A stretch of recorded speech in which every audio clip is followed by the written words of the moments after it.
ಮಣ್ಣಿನ ಮಕ್ಕಳ ಕಣ್ಣಲ್ಲಿ ಬೆಳಕು, ನೇಗಿಲ ಗೂಡಲು ಮಾಹಿತಿ ಬೇಕು. ಕೇಳಿ, ಶಿವಮೊಗ್ಗದ ಇರುವಕ್ಕಿ ಮತ್ತು ನವಿಲೆಯ ಕೆಳದಿ ಶಿವಪ್ಪನಾಯಕ ಕೃಷಿ ಮತ್ತು ತೋಟಗಾರಿಕೆ ವಿಜ್ಞಾನಗಳ ವಿಶ್ವವಿದ್ಯಾಲಯ ಇವರ ಪ್ರಾಯೋಜಿತ ಕಾರ್ಯಕ್ರಮ UAHS ನೇಗಿಲ ಮಿಡಿತ. ಎಲ್ಲರಿಗೂ ನಮಸ್ಕಾರ. ನನ್ನ ಹೆಸರು ರುದ್ರಮುನಿ. ನಾನು ಅಂತಿಮ ವರ್ಷದ ಕೃಷಿ ವಿದ್ಯಾರ್ಥಿ, ಕೃಷಿ ವಿಜ್ಞಾನಗಳ ಮಹಾವಿದ್ಯಾಲಯ ಇರುವಕ್ಕಿ. ಇಂದಿನ ವಿಷಯವೇನೆಂದರೆ ಸಾವಯವ ಗೊಬ್ಬರದ ಉತ್ಪಾದನಾ ತಾಂತ್ರಿಕತೆ. ಬೆಳೆಗಳು ಪೋಷಕಾಂಶಗಳನ್ನು ಅವುಗಳ ಮೂಲ ರೂಪದಲ್ಲಿ ತೆಗೆದುಕೊಳ್ಳಲಾರವು. ಆದ್ದರಿಂದ ಪೋಷಕಾಂಶಗಳನ್ನು ಅವುಗಳ ಸಂಯುಕ್ತ ರೂಪದಲ್ಲಿಯೇ ಪೂರೈಸಬೇಕಾಗುತ್ತದೆ. ಗೊಬ್ಬರಗಳಲ್ಲಿ ಹಲವು ವಿಧಗಳು: ಸಾವಯವ ಗೊಬ್ಬರ, ರಾಸಾಯನಿಕ ಗೊಬ್ಬರ, ಜೈವಿಕ ಗೊಬ್ಬರ. ಗೊಬ್ಬರವನ್ನು ಮಣ್ಣಿನೊಂದಿಗೆ ಬೆರೆಸಿ ಪೋಷಕಾಂಶಗಳನ್ನು ಬೆಳೆಗಳಿಗೆ ಪೂರೈಸುವುದೇ ಸೂಕ್ತ. ಗೊಬ್ಬರವನ್ನು ಮಣ್ಣಿಗೆ ಪೂರೈಸುವುದರಿಂದ ಮಣ್ಣಿನಲ್ಲಿ ಅಪೇಕ್ಷಿತ ಬದಲಾವಣೆ ನಿರ್ಮಾಣವಾಗುತ್ತದೆ. ಯಾವುದೇ ಗೊಬ್ಬರವನ್ನು ಬೆಳೆಗಳಿಗೆ ಪೂರೈಸಿದಾಗ ಮುಖ್ಯವಾಗಿ ಈ ಕೆಳಕಂಡ ಅಪೇಕ್ಷಿತ ಬದಲಾವಣೆಗಳು: ಮಣ್ಣಿನ ಭೌತಿಕ ಗುಣಧರ್ಮಗಳು, ಮಣ್ಣಿನ ರಾಸಾಯನಿಕ ಗುಣಧರ್ಮಗಳು, ಜೈವಿಕ ಗುಣಧರ್ಮಗಳು. ಮಣ್ಣಿನ ರಾಸಾಯನಿಕ ಗುಣಧರ್ಮಗಳು ಏನೆಂದರೆ ಬೆಳೆಗಳಲ್ಲಿ ಅಗತ್ಯವಿರುವ ಎಲ್ಲ ಪೋಷಕಾಂಶಗಳು ಮಣ್ಣಿನಲ್ಲಿ ದೊರೆಯುವಂತಾಗಬೇಕು. ಪೋಷಕಾಂಶಗಳು ಬೆಳವಣಿಗೆ ಅವಶ್ಯಕ ಪ್ರಮಾಣದಲ್ಲಿ ಇರಬೇಕು. ಎಲ್ಲ ಪೋಷಕಾಂಶಗಳು ಪರಸ್ಪರ ಸಮತೋಲನ ಪ್ರಮಾಣದಲ್ಲಿರಬೇಕು. ಮಣ್ಣಿನ ಭೌತಿಕ ಗುಣಧರ್ಮಗಳೇನೆಂದರೆ ಮಣ್ಣಿನ ಜಲಧಾರಣ ಸಾಮರ್ಥ್ಯವು ಅಧಿಕಗೊಳ್ಳಬೇಕು. ಹವೆ ಹೊರಗಿನಿಂದ ಒಳಗೆ ಮತ್ತು ಒಳಗಿನಿಂದ ಹೊರಗೆ ಸರಿಯಾಗಿ ಚಲಿಸುತ್ತಿರಬೇಕು.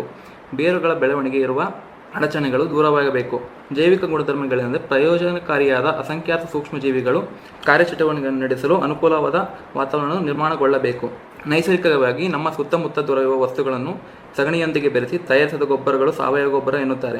ಸಾವಯವ ವಸ್ತುಗಳನ್ನು ಮೂಲ ರೂಪದಲ್ಲಿ ಅಥವಾ ಪರಿವರ್ತಿತ ರೂಪದಲ್ಲಿ ಮಣ್ಣಿಗೆ ಹಾಕುವುದರಿಂದ ಬೆಳೆಗಳಿಗೆ ಅವಶ್ಯಕವಾದ ಪೋಷಕಾಂಶಗಳು ಪೂರೈಕೆ ಆಗುವುದರ ಜೊತೆಗೆ ಮಣ್ಣಿನ ಭೌತಿಕ, ರಾಸಾಯನಿಕ ಮತ್ತು ಜೈವಿಕ ಗುಣಧರ್ಮಗಳು ಉತ್ತಮಗೊಳ್ಳುತ್ತದೆ. ಗೊಬ್ಬರವನ್ನು ತಯಾರಿಸುವ ಗುಂಡಿಯ ಸ್ಥಳದ ಆಯ್ಕೆ.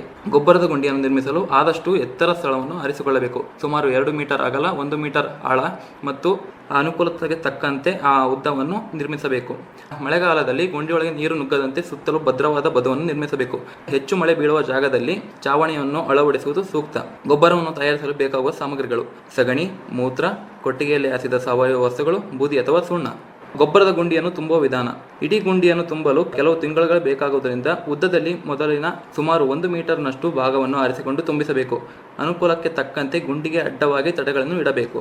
ಸಾವಯವ ವಸ್ತುಗಳನ್ನು ಮತ್ತು ಕೊಟ್ಟಿಗೆ ತ್ಯಾಜ್ಯವನ್ನು ಮತ್ತು ಸಗಣಿಯನ್ನು ಸರಿಯಾಗಿ ಮಿಶ್ರಣ ಮಾಡಿ ಮೇಲೆ ಸೂಚಿಸಿದಂತೆ ಆರಿಸಿಕೊಂಡ ಸ್ಥಳದಲ್ಲಿ ಪಸರಿಸಬೇಕು. ಇದರದ ಮೇಲೆ ಸಂಗ್ರಹವಾದ ಮೂತ್ರವನ್ನು ಸಿಂಪಡಿಸಬೇಕು. ಸುಮಾರು 30 ಸೆಂಟಿಮೀಟರ್ ಎತ್ತರಕ್ಕೆ ತುಂಬಿದ ನಂತರ ಅದರ ಮೇಲೆ ಸುಮಾರು 1.5 ಸೆಂಟಿಮೀಟರ್ನಷ್ಟು ದಪ್ಪದಷ್ಟು ಪುಡಿ ಮಣ್ಣನ್ನು ಹರಡಬೇಕು.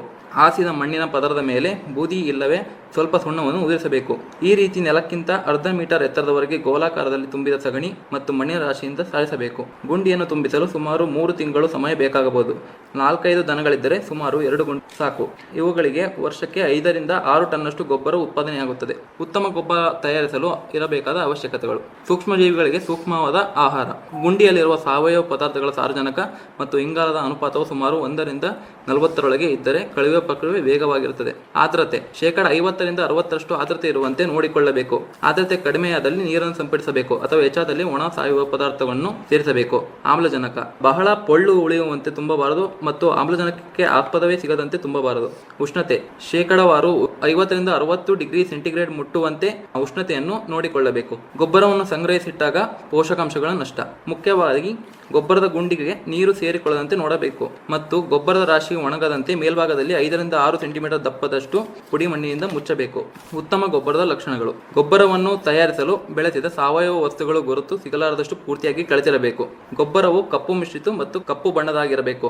ಆಳವಾದ ಅಚ್ಚು ಕಪ್ಪು ಬಣ್ಣವಾಗಲಿ ಅಥವಾ ತಿಳಿ ಬಣ್ಣವಾಗಲಿ ಇರಬಾರದು. ಗೊಬ್ಬರದಲ್ಲಿ ಹೊಲಸು ವಾಸನೆ ಬರಬಾರದು. ಸಾವಯವ ಗೊಬ್ಬರದ ತಯಾರಿಕೆಯಲ್ಲಿ ಕಾಂಪೋಸ್ಟ್ ಜೈವಿಕ ಮಿಶ್ರಣಗಳ ಬಳಕೆ. ಕಳೆಯುವ ಕ್ರಿಯೆಯು ಅದರ ವೇಗವು ಸೂಕ್ಷ್ಮಜೀವಿ ಪ್ರಭೇದಗಳಾದ ಟ್ರೈಕೋಡರ್ಮಾ, ಫೆನೋಲಿಕೇಟ ಪ್ಲೂರೋಟಸ್ ಇತ್ಯಾದಿಗಳನ್ನು ಪ್ರಯೋಗದಲ್ಲಿ ಬೆಳೆದು ಕಾಂಪೋಸ್ಟ್ ಅನ್ನು ತಯಾರಿಸುವ ವೇಳೆ ಈ ಜೀವಿಗಳ ಮಿಶ್ರಣವನ್ನು ಬಳಸುವುದು. ಇದರಲ್ಲಿ ಹೆಚ್ಚಿನ ಮಾಹಿತಿಗಾಗಿ ನಿರಂಜನ್ KS ಈ ನಂಬರ್ಗೆ ಸಂಪರ್ಕಿಸಬೇಕಾಗಿ ವಿನಂತಿ: 9606759848 ಮತ್ತು ಗಣಪತಿ, ಮಣ್ಣು ವಿಜ್ಞಾನ ವಿಭಾಗ, ಕೃಷಿ ವಿಜ್ಞಾನಗಳ ಮಹಾವಿದ್ಯಾಲಯ ಇರುವಕ್ಕಿ. ಧನ್ಯವಾದಗಳು. ಇದುವರೆಗೆ ಶಿವಮೊಗ್ಗದ ಇರುವಕ್ಕಿ ಮತ್ತು ನವಿಲೆಯ ಕೆಳದಿ ಶಿವಪ್ಪನಾಯಕ ಕೃಷಿ ಮತ್ತು ತೋಟಗಾರಿಕೆ ವಿಜ್ಞಾನಗಳ ವಿಶ್ವವಿದ್ಯಾಲಯದ ಪ್ರಾಜೆಕ್ಟ್ವದ ಅಡಿಯಲ್ಲಿ ಆಕಾಶವಾಣಿ ಭದ್ರಾವತಿ ಕೇಂದ್ರದಲ್ಲಿ ಸಿದ್ಧಪಡಿಸಲಾದ ಕೃಷಿ ಮತ್ತು ಕೃಷಿ ಅವಲಂಬಿತ ವಿಷಯಗಳ ಜ್ಞಾನ ತುಂಬುವುದಕ್ಕಾಗಿಯೇ ಇರುವ ವಿಶೇಷ ಕಾರ್ಯಕ್ರಮ UAHS ನೇಗಿಲ ಮಿಡಿತ ಆಕಾಶವಾಣಿ ಭದ್ರಾವತಿ, ಚಿತ್ರದುರ್ಗ ಮತ್ತು ಮಂಗಳೂರು ಕೇಂದ್ರದಿಂದ ಏಕಕಾಲಕ್ಕೆ ಪ್ರಸಾರವಾಯಿತು. ಪ್ರಸ್ತುತಿ ಡಾಕ್ಟರ್ SM ಸುಧಾಕರ್.